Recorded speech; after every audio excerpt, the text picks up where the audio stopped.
የባለፈው ሳምንቱን የማሊ መፈንቅለ መንግስት ሙከራና የሀገሪቱ የመከላከያ ሚኒስቴሩ ካማራ መገደላቸውን ተከትሎም አሲሚ ጎይታ ከሀገሪቷ መሪነት ባሻገር የመከላከያ ሚኒስቴሩ ሆነው ተሹመዋል።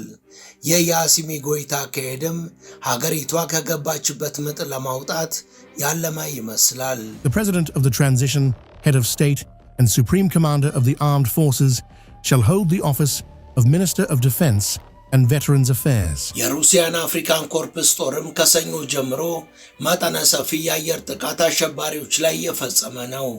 የቡርኪና ፋሶ መሪ ኢብራሂም ትራኦሬም የማሊን ጦር ያገዙ ዘንድ 15000 የሳህል ጥምረት ሀገራት ወታደሮችን ወደ ማሊ ልኳል።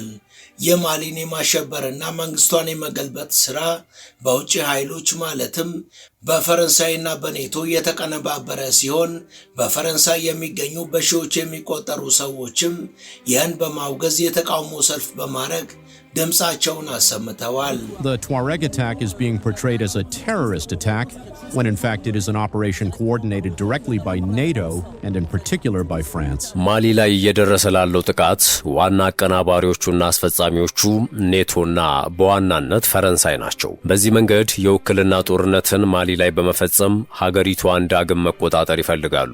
የሀገሪቷን መንግስት ገልብጦ ዩራኒየምም ሆነ ሁሉንም ማዕድናቷን መዝረፍ የእነዚህ አካላት ዋና እቅድ ነው።